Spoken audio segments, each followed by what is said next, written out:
Hello everyone, I hope you're all doing well in these trying times. Welcome back to Oculus. This is the second video of my series. So last time we went through kind of an introduction of Ordaria, right? I kind of set the stage. We're going to talk about the orders, but not just the orders, not just these words on a page, but also kind of an openness of my heart and hopefully with yours, because I think it's very important that it remains a communal endeavor. That it's not just talking about these high and flighty ideas, but that we realize that it's relational, that it's personal, and that it's, at the end of the day, a human thing. With that in mind, I thought I would dedicate the second installment to talking about why does this even matter in the first place, this sort of pursuit we're on. Because often I think we can get caught up in the daily way of things and forget the greater picture. So what I mean by this is meanings, values, aims, and this sort. So technically speaking, I want to talk about two things that I hold near and dear to my heart, and I hope I can convince you to do the same. And those two things are teleology and what we call the formal cause. So teleology or final cause is Aristotle's idea of causation that has to do with the purpose or end of something. So why do we make a hammer? So that it can hammer nails in. That is the purpose we give the hammer when we build it. So that is the formal cause. I'm sorry, the final cause. The formal cause is referring to the meaning of things, kind of the manifestation or the essence of it, the form, so to speak, in the Platonic sense. What this means is not simply what we are. We're not just a sum of our parts. We're not just cells and a collection of electrons or whatever, or molecules, but that there's more to us than just the whole of our mechanisms. There is the soul, there's the essence, there's the identity within us. And so these two aspects, I think, are often missed or ignored. And so to kind of give credence to the Oculus movement, I think we have to lay the foundation starting here. So let's start with purpose, teleology, final ends or meanings. In our lives, I think a big part of growing up is finding out why we exist. Not merely what we like or what's interesting to us, but what is the grand purpose, the grand aim by which we order ourselves to have a happy and fulfilling life. I think greatly high school, college, and so on, that's really the age that we wrestle with this. So we spend a lot of our childhood trying to figure out who we are, what gifts do we have, or what is our personality like. And then thereon we have to find then where we are meant to be. That is something I learned in high school, even junior year, that sort of two-question pair. Who am I and where do I belong?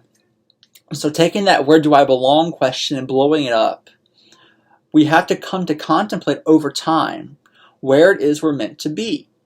Not who we want to be, not who do we make ourselves to be, no.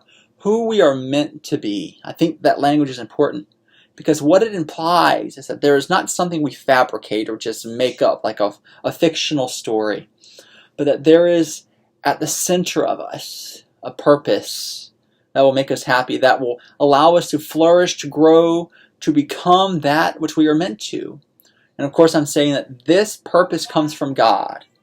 I think so many people in life, they struggle with this question of where we're supposed to go or what is my aim in life. They kind of just, run in circles and all over the place, just kind of drifting because it's hard to find a base to figure out who we are. Also, it's a commitment. We have to commit ourselves to who we are, right? There's this sense of this, what I call rampant individualism, where people are obsessed with freedom and they don't give themselves to anything. They don't have passion for anything because they're so obsessed with trying to not be responsible or trying not to allow their autonomy to be given away. My argument to them is kind of the point of our freedom is to use it, to give it to something or someone. To give ourselves to something, that's what marriage is, right? It's this giving of ourselves to a man or a woman for the fullness of our lives, or for a priest who gives it to the church. That's where we're meant to be. And so freedom is a good within the context that it is used for good, that it is given itself to something greater, to something good, beautiful, true. And so purpose, end, teleology, these things call upon us to find what we are meant to be. And how do we do that? Well, it's not easy because it may not be the same for everyone. What I would suggest, though, generally, is prayer, consideration, openness to God, to grant us the knowledge to know what we are to pursue. He knows us best, does he not? He's God. He's our Father. He created us. So, of course, he is the one we should go to. We can ask our friends and family for advice. Maybe they see something in us we can't see in ourselves. But ultimately, it's God who knows best. And so we can have many avenues of inquiry. We can ask people. And I think that's good, too. Just ask people who know you best, your friends, your family. But also ask God. And hopefully it kind of unfolds itself through time, right? We become more and more aware of who we're meant to be. And so this is important to me because I think order is a part of that. I didn't have the orders whenever I was a kid. I had myself, Anthony, who was quite an interesting character. A lot like myself that I am now, but perhaps more kind of rigid, if that's even possible for you to imagine. I was young. I thought things were supposed to be a certain way. That's how I kind of controlled my surroundings. That's how I got through my childhood. But over time, you come to see kind of the humanity, the living aspects of life, if that makes any sense. Kind of the genuine, true things that make life what they are. The people around us, the love we share, and that which we are going. So I think it's very important that we give the time to think and consider our vocation and think about ourselves, reflect. So many people, I think, never develop this capacity to truly look at ourselves and reflect on who we are and where we're meant to be, to see the truths before us and to conform ourselves to them. That's the first part. Moving on to the second part, which is the formal cause. That is studying the aspects of existence that are not merely material. This is what we call in philosophy metaphysics, that is beyond the physical.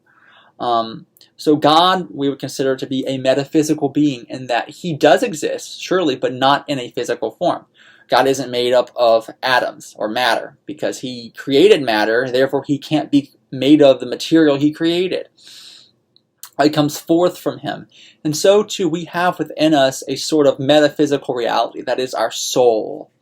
And so we cannot merely feed our material selves through, whether that's experiences or food or even knowledge, We can learn how the physical world works. We can learn through the sciences or through the social sciences, and that's perfectly good. But that does not tell the whole story of who we are. I have met too many people who think that they can live their lives knowing just about science or, well, there are these chemical imbalances in my brain, so that's what's causing my sadness, right? There's always a physical purpose or aim of something, a physical cause. And that's perfectly valid and true, but that isn't the whole. There's also morality. There's also vision. There's also, like I said before, purpose. And these things are linked not to our physical selves, but to our spiritual selves. We believe in the church that the body and soul are not separate things. They are in fact one. They are rightly one. And that's why death is considered such an inordinate thing, because death is the separation of body and soul, and that was never supposed to happen until the fall. And it's very detrimental to us. But that should give us an idea of how we should see ourselves in the world, in the grand scheme of God, and so on. We are body and soul together, and so both must be taken together as vital and important to consider. And I don't merely mean, this spiritual stuff people do, whether it's just meditation or mindfulness. These are the modern secular terms. I mean a literal religious pursuit.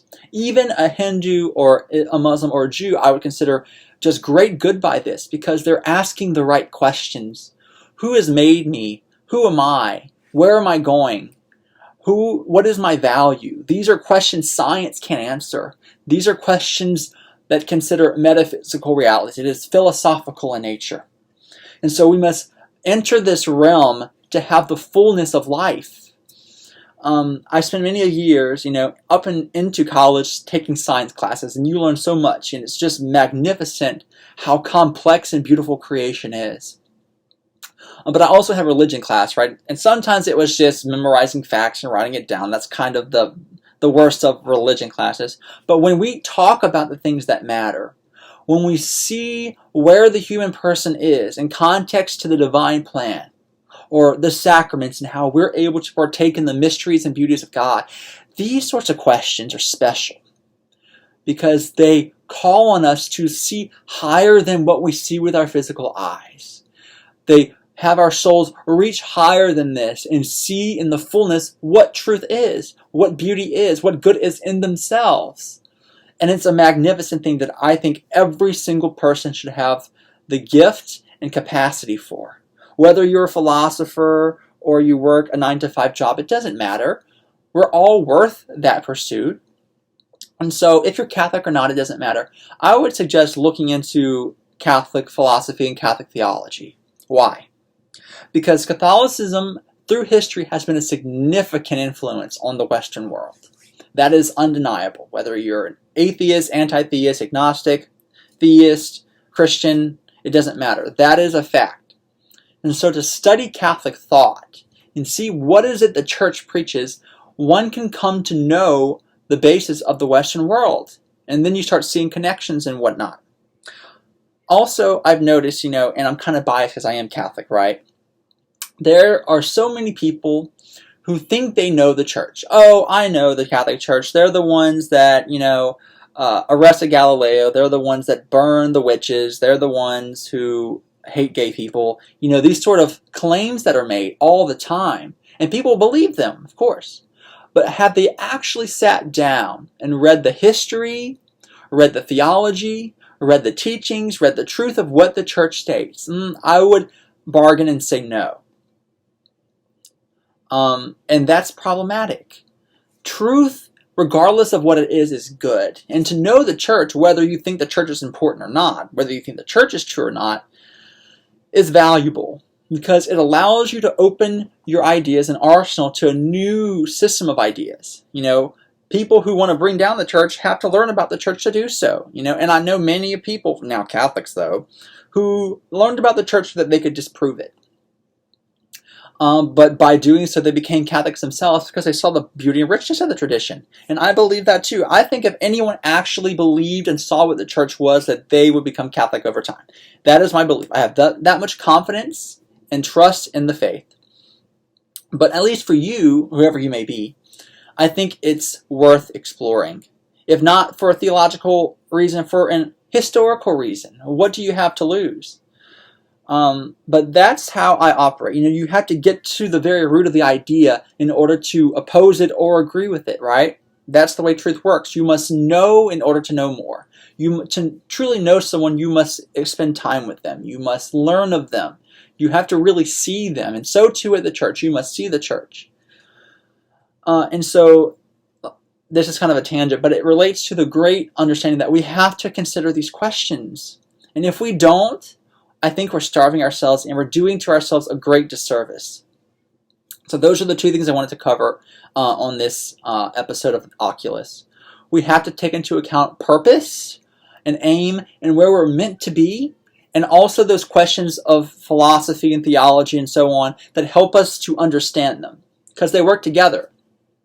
So never sell yourself short, and do take the time. If you want to ask me questions, by all means, please do so. I'm happy to point you in the direction of references or where to start if you want to learn about philosophy or theology.